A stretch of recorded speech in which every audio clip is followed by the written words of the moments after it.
అందరికీ నమస్కారం అండి. ఇప్పుడు ముందుగా సభను ఉద్దేశించి మన నాయకులు సభానాయకులు నారా చంద్రబాబు నాయుడు గారిని మాట్లాడవలసింది.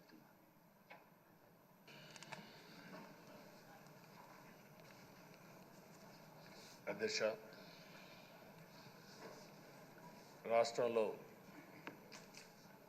రాష్ట్రంలోనే కాదు తెలుగు రాష్ట్రాల్లో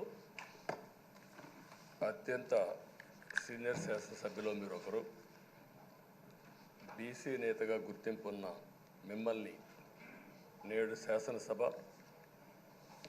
అధ్యక్ష పదవిలో చూడడం చాలా సంతోషంగా ఉంది. అధ్యక్ష, అంతవరకు మిమ్మల్ని సభలో ఇక్కడ చూసాం, ఈరోజు అధ్యక్ష స్థానంలో చూస్తున్నాం. చాలా ఆనందంతో చాలా గర్వపడుతున్నాం. అందరి ఆమోదంతో 16వ శాసనసభకు స్పీకర్గా ఏకగ్రీవంగా ఎన్నికైన మీకు నా హృదయపూర్వక అభినందనలు, శుభాకాంక్షలు. ఈరోజు ఇక్కడ చాలామంది కొత్త శాసనసభ్యులు వచ్చారు. ఒకసారి అయ్యన్న పాత్రుడు గారి జీవితాన్ని కూడా ఆలోచించుకోవాల్సిన, మీరందరూ తెలుసుకోవాల్సిన అవసరం ఉంది.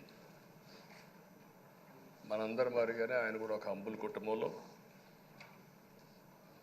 1957 సెప్టెంబర్ 4వ తారీఖున ఉత్తరాంధ్రలో నర్సీపట్నంలో జన్మించారు.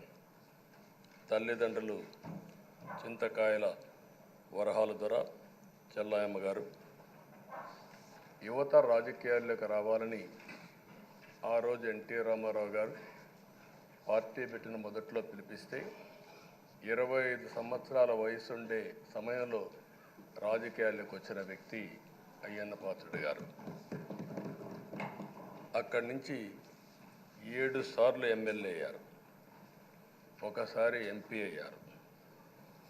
ఎమ్మెల్యేగా, ఎంపీగా, మంత్రిగా తెలుగు రాష్ట్రాల్లో తనకంటూ ఒక ప్రత్యేకమైన ముద్ర వేయగలిగారు. ఏ పదవి ఇచ్చినా